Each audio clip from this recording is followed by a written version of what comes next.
Hello प्यारे बच्चों, स्वागत है आपको अपना YouTube channel a success education में। आज की इस वीडियो में बिहार बोर्ड क्लास 12 का जो हिंदी है उसका चैप्टर 3 जिसका नाम है संपूर्ण क्रांति, इस चैप्टर के सब्जेक्टिव टाइप क्वेश्चन को देखेंगे जो बहुत ही इंपॉर्टेंट है। तो चलिए क्लास को स्टार्ट करते हैं। तो पहला क्वेश्चन है, आंदोलन के नेतृत्व के संबंध में जयप्रकाश नारायण जी के क्या विचार थे? आंदोलन का नेतृत्व वे किस शर्त पर स्वीकार करते हैं? तो इसका आंसर जो है आपको इस तरीक़ा से लिखना है। यहाँ पर लिखना है, आंदोलन के नेतृत्व के संबंध में जयप्रकाश नारायण जी के विचार थे कि आंदोलन का नेतृत्व युवा पीढ़ी को करना चाहिए। यानी आंदोलन के नेतृत्व में जयप्रकाश नारायण जी कहते हैं कि आंदोलन का नेतृत्व युवा पीढ़ी को करना चाहिए। जयप्रकाश नारायण इस आंदोलन के नेतृत्व इस शर्त पर स्वीकार करते हैं कि मैं सबकी बात सुनूंगा, सबसे बात करूंगा, किंतु अंतिम फैसला मेरा होगा। उन्होंने कहा कि अगर कोई मुझे आगे करके और कोई मुझे डायरेक्ट करे कि जयप्रकाश तुम्हें यह करना है, तो मैं ऐसे नेतृत्व को कल छोड़ देना चाहूँगा। इस तरीक़ा से आप यहाँ से लेकर यहाँ तक आप लिख दीजिएगा, आपको फुल मार्क मिल जाएगा। चलिए नेक्स्ट क्वेश्चन को देखते हैं। 2 नंबर क्वेश्चन है, जयप्रकाश नारायण के छात्र जीवन और अमेरिका प्रवास का परिचय दें। इस अवधि में कौन सी बातें आपको प्रभावित करती हैं? तो इसका आंसर जो है आपको इस तरीक़ा से लिखना है कि जयप्रकाश नारायण बचपन से ही मेधावी छात्र थे और उन्हें पढ़ाई के लिए छात्रवृत्ति भी मिलती थी।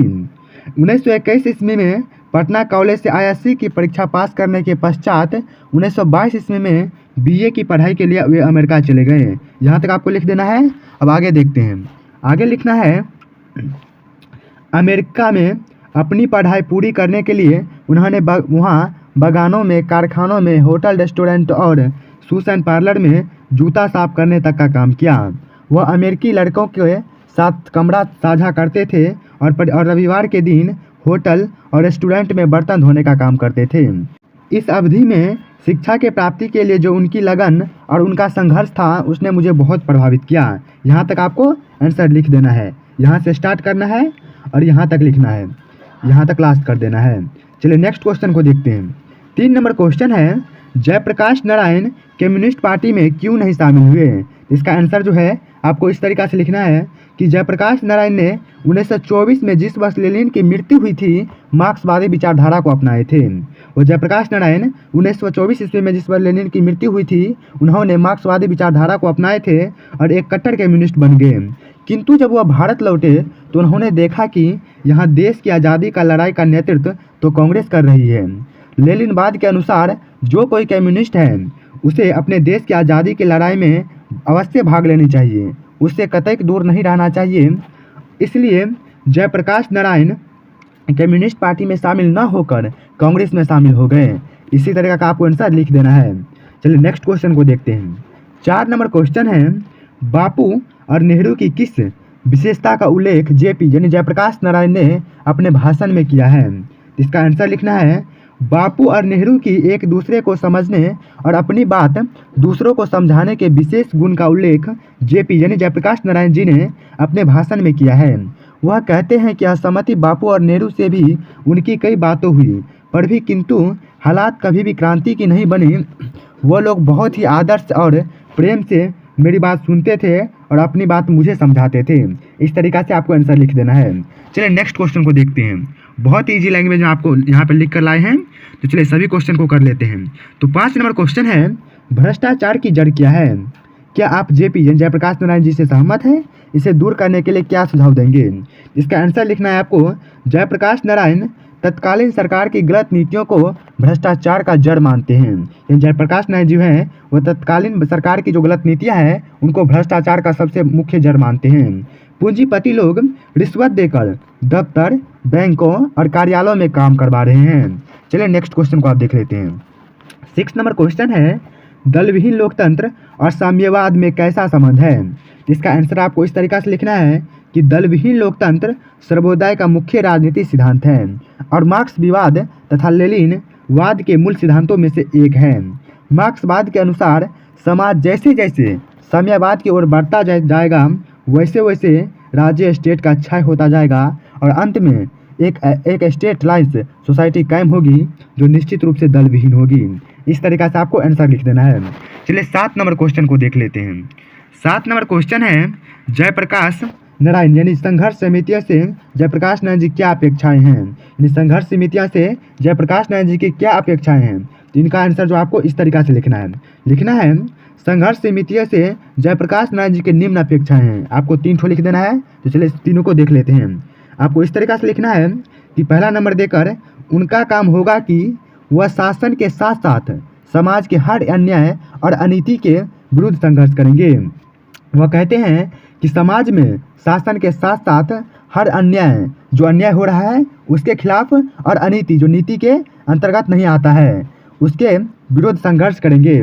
आगे है 2 नंबर देकर आपको लिखना है गांव में छोटे अफसर यानी गांव में छोटे अफसर या कर्मचारी की या अन्य किसी भी प्रकार की घूसखोरी चलती हो तो उनके खिलाफ वह संघर्ष करेंगे, यानी उनके खिलाफ वह आवाज़ उठाएंगे। चलिए 3 नंबर आपका देखते हैं। 3 नंबर आपको इस तरीक़ा से लिखना है कि जिन बड़े किसानों ने बेनामी या फर्जी बंदोबस्तियाँ की हैं उसका विरोध करना और उन्हें दुरुस्त करने के लिए संघर्ष करना। इस तरीक़ा से आप आंसर लिख दीजिएगा। नेक्स्ट क्वेश्चन को देखते हैं। 8 नंबर क्वेश्चन है दिनकर जी का निधन कहाँ और किन परिस्थितियों में हुई। इसका आंसर जो है आपको लिखना है राष्ट्रीय कवि रामधारी सिंह दिनकर का निधन वेलिंगटन नर्सिंग होम में हुआ जब वे बेल्लौर में अपने मित्र रामनाथ जी गोइका जो कि इंडियन एक्सप्रेस के मालिक थे पर यहाँ मेहमान थे, वहाँ उन्हें रात में दिल का दौरा पड़ा। वहाँ पे उन्हें रात में दिल का दौरा पड़ा। हालांकि 3 मिनट भीतर ही गोइका जी जो थे उनका मित्र उन्होंने वेलिंगटन नर्सिंग होम में इलाज का सारा इंतजाम कर दिया था किंतु दिनकर जी का देहांत हो गया, यानी दिनकर जी का वेलिंगटन नर्सिंग होम में निधन हो गया। इस तरीक़ा से आपको यहाँ से लेकर यहाँ तक लिख दीजिएगा। चलिए नेक्स्ट क्वेश्चन को देखते हैं। 9 नंबर क्वेश्चन है पाठ के आधार पर प्रसंग स्पष्ट करें। यह क्वेश्चन है पाठ के आधार पर प्रसंग स्पष्ट करें।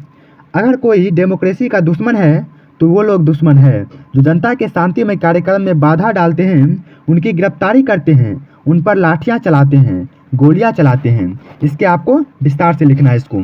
तो इसको किस तरीक़ा से आपको लिखना है कि प्रस्तुत पंक्तियां जयप्रकाश नारायण के भाषण जो उन्होंने सन 1974 को पटना के गांधी मैदान में दिया था से उद्धृत है।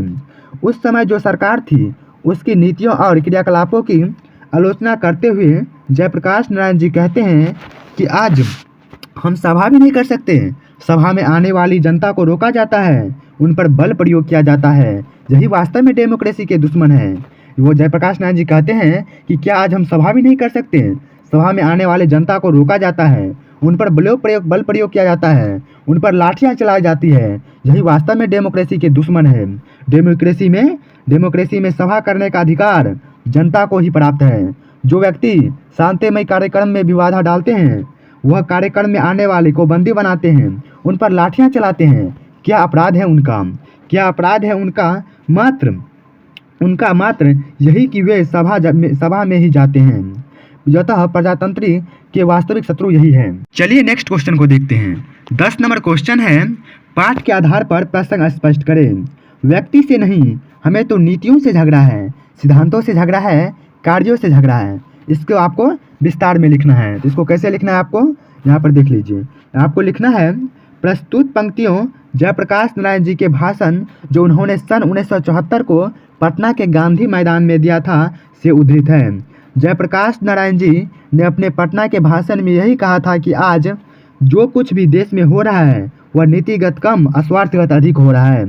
उसके कर्ता धर्ता हमारे शासक है, श्रेष्ठ व्यक्ति हैं, उनके इशारे पर ही हो रहा है, वही उसके लिए पूर्णतः उत्तरदायी है। पर मैं उन्हें कम दोषी मानता हूँ। जयप्रकाश नारायण जी कहते हैं पर मैं उन्हें कम दोषी मानता हूँ, मैं तो उन नीतियों को ही दोषी मानता हूँ जिसके आधार पर सत्ता वाले यह सब कुछ कर रहे हैं।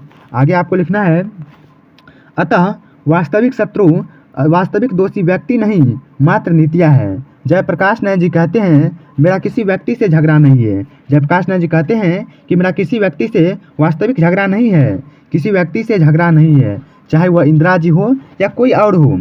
हमें तो नीतियों से झगड़ा है, सिद्धांतों से झगड़ा है। वह जो कार्य कर रहे हैं वह किस प्रकार का कार्य है उससे झगड़ा है। जो कार्य गलत होगी चाहे वह कोई भी करे, मैं विरोध करूंगा अपनी अकल के मुताबिक। इस तरीक़ा से आपको आंसर लिख देना है। यहाँ पर जितने भी आंसर आपको कराए गए हैं बहुत ही सटीक और मज़ेदार आंसर है जो आपको आसानी से याद हो जाएगा। इस तरीक़ा से आपको लिख देना है। आपको यह वीडियो कैसा लगा आप कमेंट बॉक्स में ज़रूर बताइएगा। और इसी तरह के हर क्लास करने के लिए आप इस चैनल को सब्सक्राइब कर सकते हैं। मिलते हैं नए वीडियो में नेक्स्ट टॉपिक के साथ। तब तक के लिए जय हिंद, जय भारत।